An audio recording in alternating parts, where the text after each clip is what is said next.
All right, it's time for our Kegel exercises, Twila. Yes, it is. And so why do we do our Kegels? Well, it's important for our pelvic health for both men and women. It helps, these exercises help support our pelvic organs in women, the bladder, the vagina, the rectum, the urethra. And for some people, it can actually improve sexual functioning. Some people say it makes orgasms more intense and more frequent. Well, I think that's a good enough reason to do them right Nobody's going to there. argue with that, I don't think. So let's go ahead and do it. Okay. 3 Times a day. 6 Days a week. 9 Seconds per Kegel. and 12. Kegels in a row to make a rep. It's so easy. Just do 12 of these 3 times a day. When you're doing them, hold it for 9 seconds. You will be the envy of your neighborhood. You will have a pelvic floor like a chain link fence, so you will be able to pull a trailer. If you so choose. And don't forget, you can always go to the GynoCast Facebook page and get an infographic, which kind of details out the customizable plan. You can print it out, put it on your fridge. You can put it up in your office. We can share it with your friends. And it's a great resource to have. So Indeed. Make sure that you go and do your exercises today. Yes. Stay tuned. Hello, everyone, and welcome to the GynoCast. My name is Dr. Eric Heegaard. I am a board-certified obstetrician gynecologist, and I'm sitting with and looking at Yes. and hanging with Hey, who? Twila Dang. And if you're new to the GynoCast, welcome aboard. Indeed. We are very excited to have you here. If you're a repeat listener, we are, I don't know if I should say we're more excited. It's always kind of more exciting to have new people come to the table. I just like anybody that comes to the table, whether you've been here before or not. So, But just, it's like sometimes, like if you say, hey, come to dinner, right? yeah. And you serve this crappy dinner and then they don't come back, well, that's not good. So we want to be offering non-crappy fare. How here. do we get don't know. from we appreciate you coming to we don't want to serve crappy food? We are going to go do a show today that doth not suck. How do you like that? Oh, okay, Shakespeare. Okay. Go for it. So for those of you who are new, Twila, what do we do here on the GynoCast? We talk about anything and everything women's emotional and physical health and well-being. That's right, and we do it very well. We talk about the things that people want to talk about and sometimes don't know where to go. Yeah. And who to talk to. And we talk about things, frankly, that are oftentimes not in polite company, and, over cocktails and spinach dip. Well, except if you're things. at the Twila Dang house. Well, yeah. House Well, parties. not even at my house. Now I've been doing this show for a minute, so most of the time, people that know me and my friends are now very comfortable talking about these topics with me. So I find myself probably in more public spaces than I realize, kind of peeking over my shoulder, going, "You just said vagina out loud, right? Like we're we're in Target." So, it's which I don't mind. I obviously I do this because I'm comfortable doing it and I enjoy the work. But I'm happy that it's creating that I'm helping to create an atmosphere that makes people more comfortable talking about these things. That's right. We need to talk about it. Absolutely. We need to talk about it. And so we're going to talk about a topic today that has kind of been in the news for a while. We're talking about years, but it kind of comes back and forth depending on who in celebrity news may be undergoing these processes.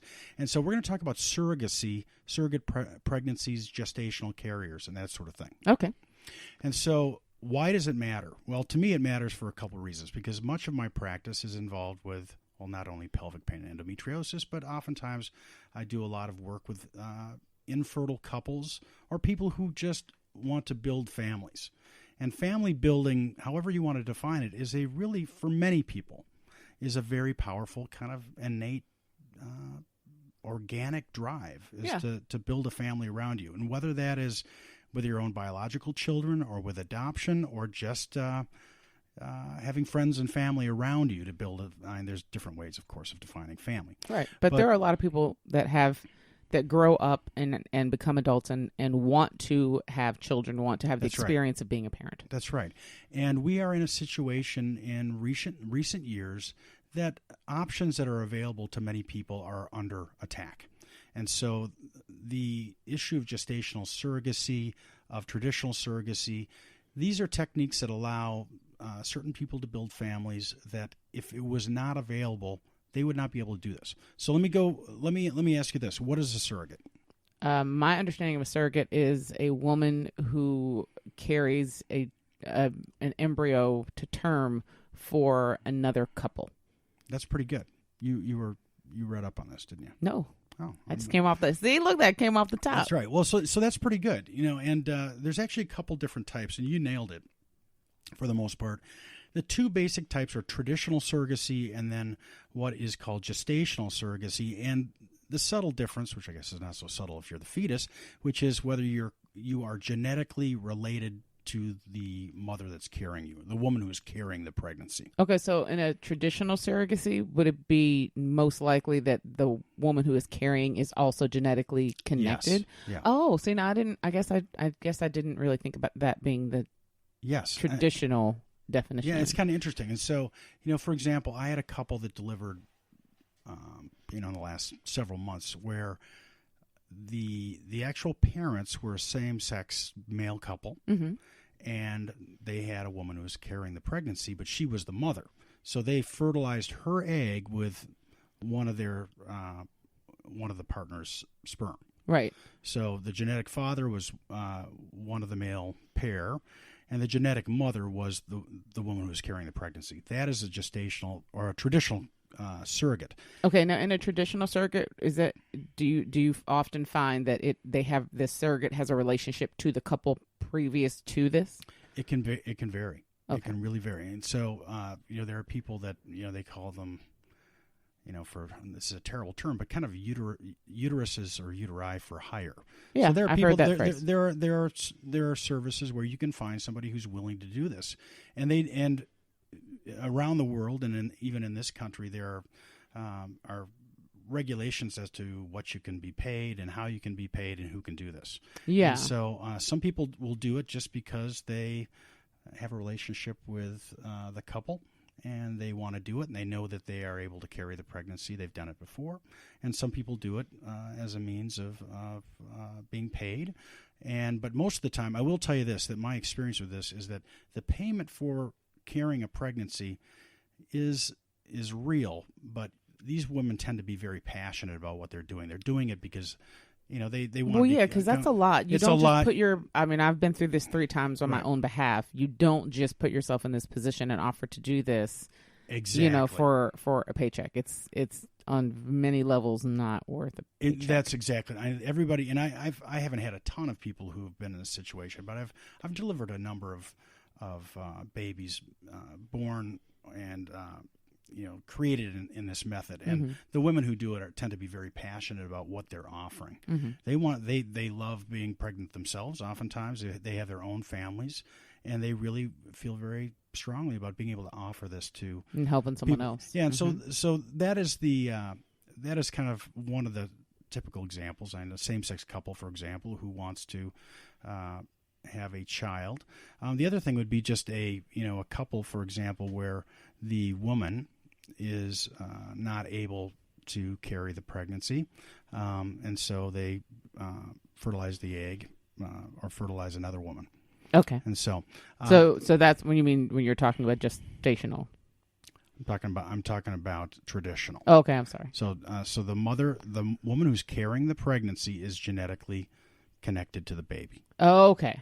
So that's traditional, and this has actually it's kind of interesting because, as you can imagine, this has been around forever. Mm-hmm. And so I'm going to ask you a little trivia question. Go for it.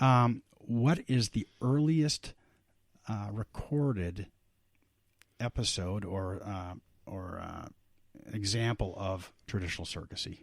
Dun, dun, dun, you mean dun, like a time frame? Yeah, like in history. 70s. No, you're completely 80s? wrong. No. What? Really? If you were a God-fearing woman, you'd know it. Oh, you're talking about Mary? Mary. Oh my! Oh my God! I never even thought. Oh my Lord! See. I don't even know if that is. I'm gonna get. Don't send me emails. I don't want to. No, don't do it, y'all. Twila, I never even thought about that until you mentioned that. That is technically. I'm going to sit there and have to think about that if that's the earliest recorded example of feel like I might be right. surrogacy. Yeah. Well, okay. So See, now I started something. I apologize, y'all. I was trying to start something. Yeah, exactly. Now I feel like, what did I just? I did not mean to make that left turn. I think I put my own foot in my own mouth, but I think you might have stuck your own foot in my mouth too. Sorry. I apologize for that. Well, that's actually, I'm seriously gonna be sitting there thinking about this for days now.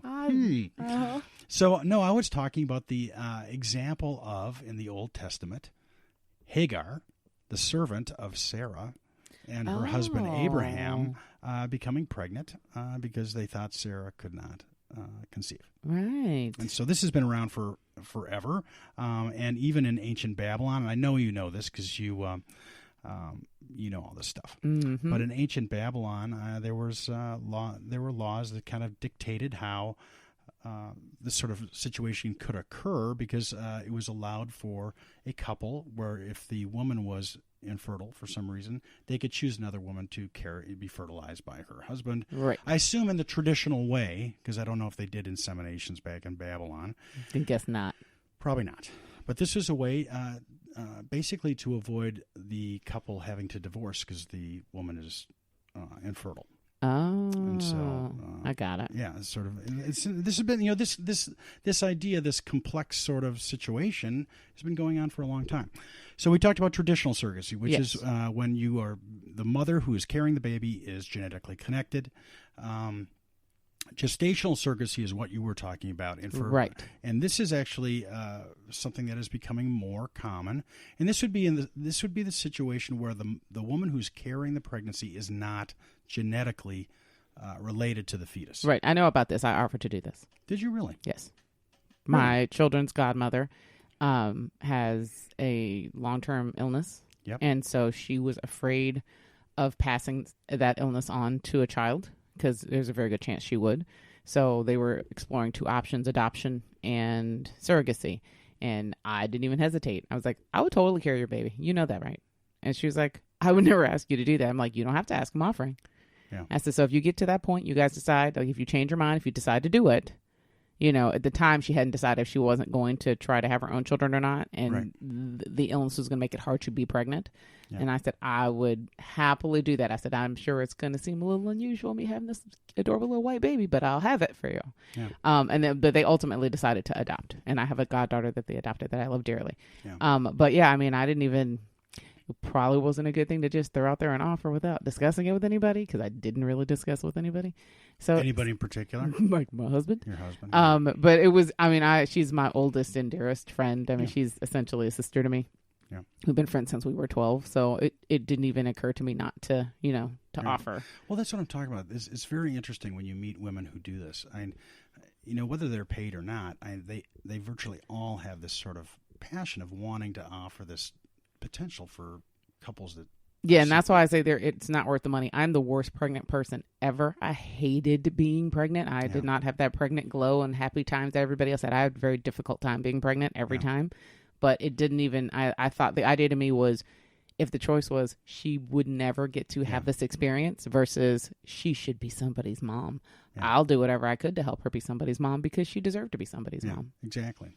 And so in the situation of gestational surrogacy, the perfect example is a couple, for example, where the woman, just is unable to carry a pregnancy for a number of different reasons. She may not have her uterus. Oh, yeah. So and she may have had to have hysterectomy for a lot of different reasons. We talk about endometriosis on the show quite a bit. A passion of mine, some women who have different complex pelvic conditions, adenomyosis, sometimes endometriosis, fibroids, significant uterine fibroids, which are benign muscle tumors, and or cancer. Somebody may have had cancer. There's a lot of different reasons why a woman may not be able to use her own uterus. And so in that situation, you basically are using in vitro fertilization techniques, meaning you take the egg from the woman, you take the sperm from the man, you combine them to fertilize the egg, and then you implant the egg into another woman's uterus. Right.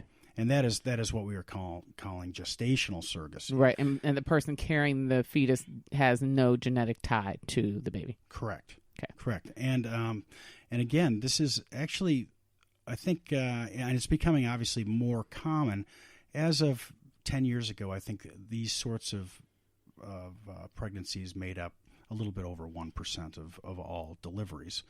But so it's not terribly common, but it's becoming more common for a number of different reasons. And one being that women and families are deciding to delay childbearing. Yes. And so they want to get pregnant. By the time they start trying to get pregnant, there may be other medical conditions that are complicating things. Well, yeah, absolutely. And everything you've told us about infertility and how that works, if you even put off family planning from, say, 30 to 35 and scoot it up to 35 to 40, you're already sort of in a more difficult position than you would have been, exactly. 5 years prior. So. Exactly.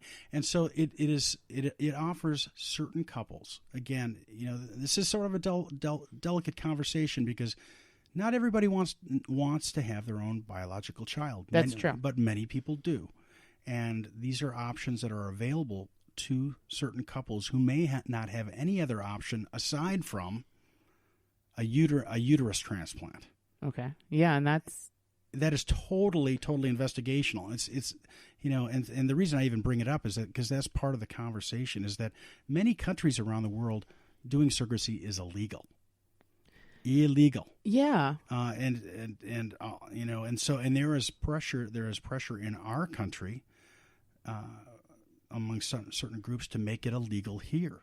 Really? Yes, and even in our own beloved state of Minnesota, there are groups that are trying to really crank down on the availability of this, and so there's legislation to try to control it. And there's lots of different sort of things at play, right? I mean, sort of in the same way, I'm slightly familiar with, say, how sort of adoption works. I've watched and been with, I'm connected to people who have gone through processes here and abroad, and how in the last, I would say, not even 10 years, the landscape of adoption has changed so dramatically. Right. In terms of who can adopt, where you can adopt. Many countries have closed their borders to out-of-country adoption. Yep. Age limits prevent a lot of people from adopting.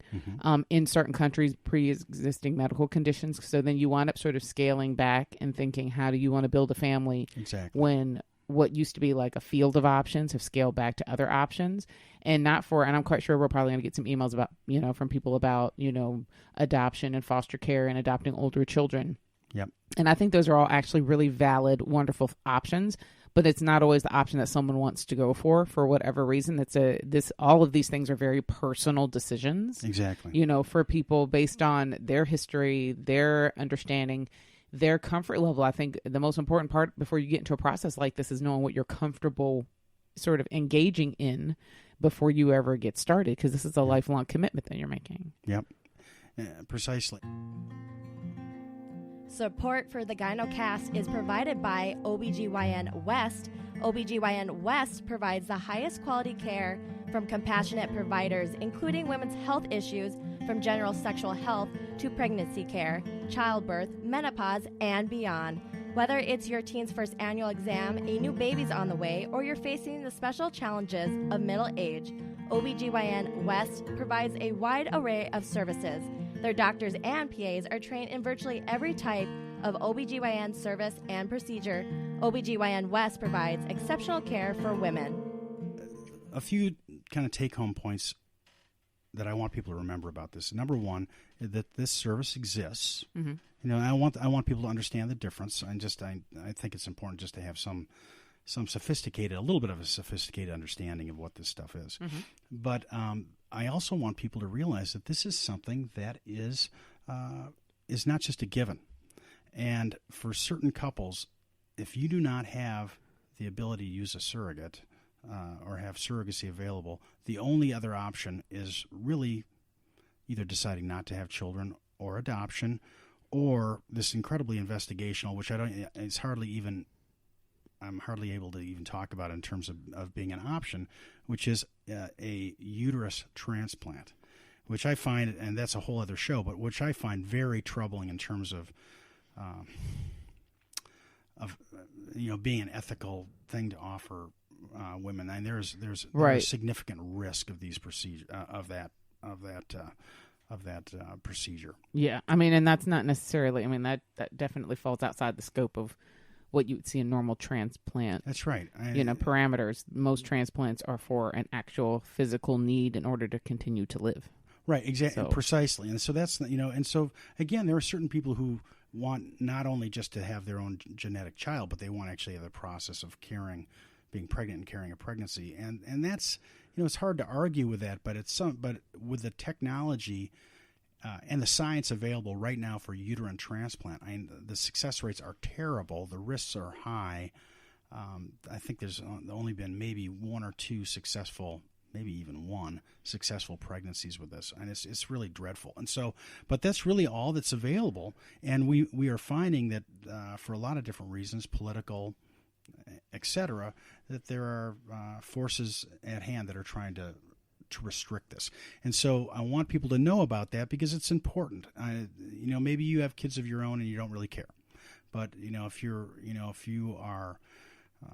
you have somebody you care about who's trying to build a family and whose options are getting limited, it makes a big difference. And so, and I always tell people to keep in mind that there are, because there are so many different ways to build a family, and because there are different people, there are different configurations of couples trying to build a family, that you have to kind of keep in consideration that not everything is about, a man and a woman want to have a baby. It's not. That's right. Sometimes it is that simple. Sometimes it's not. Sometimes it's a single parent who wants to, who has the means and the ability and wants to have a child. It's, sometimes it's a same-sex couple, whether it's a male couple or a female couple that want to, right. Go through a process. For whatever reason, family is as wide and as varied as as the definitions in the dictionary. There are a lot of reasons people come to the table and want to do this, and this is just one of many options that people can explore. But if you're going to explore those options, you should understand what sort of goes into each one. That's right. And so there is a nonprofit organization which we have talked about on the show before called Resolve, RESOLVE. We'll put it in the syllabus. Yes, and Resolve is a nonprofit infertility support group. And so if you want to get more information on some of these complex issues, some of the legal pressures in terms of trying to restrict surrogacy, that's a great reference to go to. Yeah. Now, can you do you have any insight on what the base philosophy is on restricting some of this? Well, is it more about the financial aspect? Is it more about the moral aspect? It's more about it tends to be more. It doesn't have to do so much about really. I don't believe anything to do with the financial aspects of it. It tends to be religious. Okay. There's there are certain groups that don't believe that, for example, in vitro fertilization should be an option either. Okay. And so there's just and these are well-meaning, thoughtful, moral people that just feel differently about things. But, we live in a country where hopefully we can still continue to talk civilly about things, respectfully about things we disagree with. And so I'm not saying you should go and go crazy about this, but get the information, realize what's happening in your own state, in our own country, in terms of trying to support or restrict this technology. And education is always important. I mean, the thing is, knowing the information doesn't necessarily mean you have to choose a side necessarily in where you fall in it, but knowing it will allow you to understand more when and if and when say circumstances change or changes the law are proposed, or when someone who you care about goes through a process like this, you'll have a better understanding of sort of the landscape. I don't think it hurts anybody to have a full understanding of the landscape of the issues that go on around them every day. That's right. And so there are places. So again, you can get on the internet. I would encourage anybody to look at Resolve and get information there for a lot of different issues related to family building and infertility. But there are places that kind of specialize in surrogacy centers. So it's pretty easy to get information on how to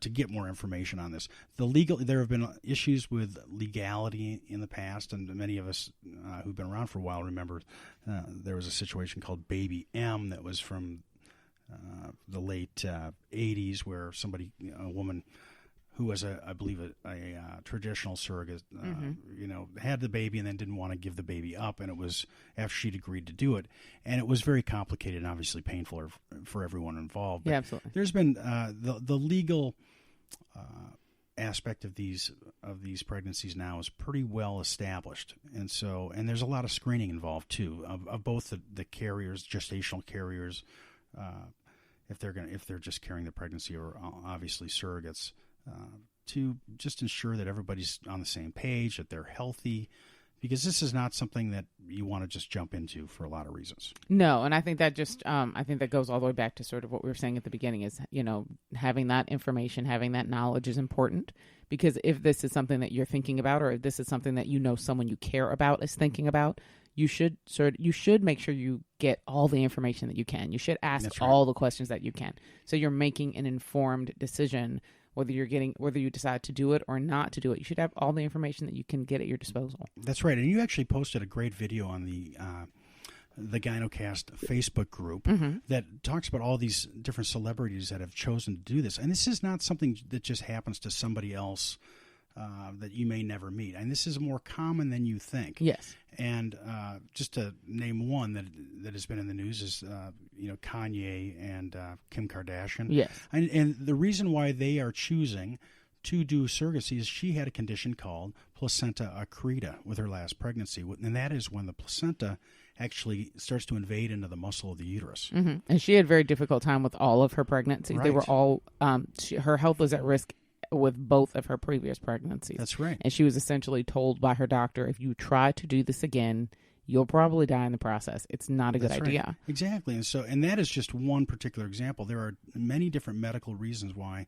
it may not be safe for a woman to carry a pregnancy. And so that's just, celebrity news. But so I'm going to say one more thing that I'm going to say probably is kind of inflammatory, but I'm going to say it anyway. Okay. Just bear with me. Mm-hmm. I think it's a woman's rights issue. What do you think of that? I do. No, I agree with you. Because this all goes back to the same thing, and I promise this is not going to take a hard left into anything political, but we've been seeing over and over again that in the landscape of women and women's health and women's reproductive health that there's a lot of legislation going on, or attempts at legislation to regulate how and where we use our bodies and to what degree we use our bodies. That's right. And that has to be something that you really take a good hard look at, whether you agree with what's going on or whether you disagree with what's going on. It's very interesting that there's a lot of legislation out here that's floating, or ideas of legislation floating, specifically to tell women how they can use their bodies or how they cannot. Exactly. Men don't have the same legislation floating around. That's right. We don't legislate men's reproductive health the same way we do women's reproductive health, and there's a reason for that. And if we're really being honest with ourselves and really taking a hard look at it, it extends to a very long and storied history of women sort of being controlled and manipulated through legislation at times. That's right. And so, if you look back as far as, as some of the historical stuff we were talking about, which is, okay, so you got a married couple, the woman is infertile. Well, we can't let the man not have an heir. And so so whether there was restriction or not, whether it was legal or not, there's nothing really to keep a man from having a child with somebody else. Right. If his wife is for whatever reason infertile. Right. And that can be done very quietly and, under the covers. Well, so to speak, under the covers, Twila Ding. Whereas, if you're an infertile woman, if you don't have a uterus, you can't just sort of subtly go find somebody to reproduce with. You have to go through a process.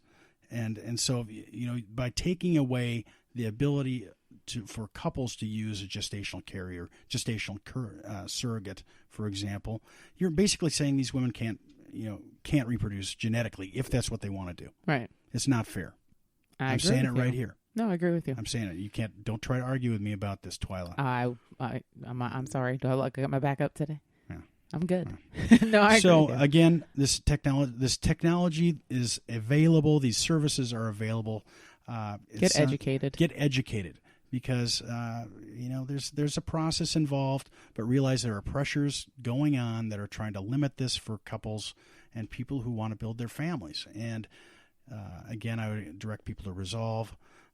Don't worry. Any information we've talked about here today, we'll get some stuff in the syllabus. We'll have some things listed on the GynoCast Facebook page as well, so that you're able to sort of have resources. One of the things we like to make sure we do here is make sure that if we're talking about something and we have more information that's helpful to you, we'll share that information with you because we want you to be educated. That's the whole point. These are discussions that are supposed to open up your thinking, give you some things to think about, but also give you resources if you want to continue that and take it further. That's right. And so should we talk about the Facebook group?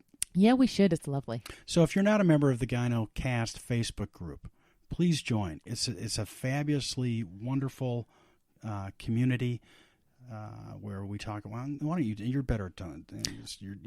We talk about all of the things that we talk about on the GynoCast, but we talk about even more than that. It's such an engaged and lively community of people who people make suggestions for the show. They post questions. Sometimes they share their struggles. Sometimes they share their victories. Sometimes we just share things that outrage us. I know I was just on there in the past week sharing some things, some archaic legislation in some different areas of the country that I just can't believe are still on the books that are horrible. Yeah. But it's a place where we have lively, respectful conversations. Not everybody in the group agrees on everything. That's right. But the beauty of the group is that when we are in there and we are having these discussions, they are super respectful conversations. Right. We do not. It is not about attack. It is not about your opinion is nothing if my opinion is the one that matters. It is very much an exchange of ideas and a respectful exchange of ideas. That's right. That's so, right. And I'm super proud to be a part of it. So I think you should be too. You go to Facebook. All you have to do is type in the GynoCast, GYNOCAST, and ask to join the page if you're not a member already. Listen, we keep it really simple for you. The reason that we make it the way that we make it is that when you have a name like the GynoCast or anything that involves the word gyno, sometimes you get a couple of yahoos who think it's something amusing or something silly, or they just like to troll the space. And we just want to keep those kind of folks sort of out of the general conversation. We want this to be a respectful place for people who want to have these conversations and need to have these conversations in a respectful way. So we'll let you in. We'll screen you like really, really quickly, and we'll let you in, and then you can be a part of it. And not only that, you can also send us messages through that page. So if you want to email the show, if you want to, if you have a question for us or something like that, you can either put it on the general page, or you can send us a message if you need a little more anonymity as well. But I love the page, and I've always really, really enjoyed how well Dr. E has made this community of people, and we're almost 2,000? Almost 2,000 people. Yeah, almost 2,000 people. You've done a really great job of creating an environment where people feel comfortable having these conversations, and the people that are a part of the group know that this is a safe space to discuss things. That's right. So, all right. Well, thank you. Yeah, thank you so much for listening. And if you have questions or concerns about anything related, really to anything in the universe, let us know. Don't Google GynoCast. Don't. We're going to work on that. Yeah, we're still working process. We're still a working process. That's all right. We'll keep working on it. Thanks so much. We'll see you next week. See you soon.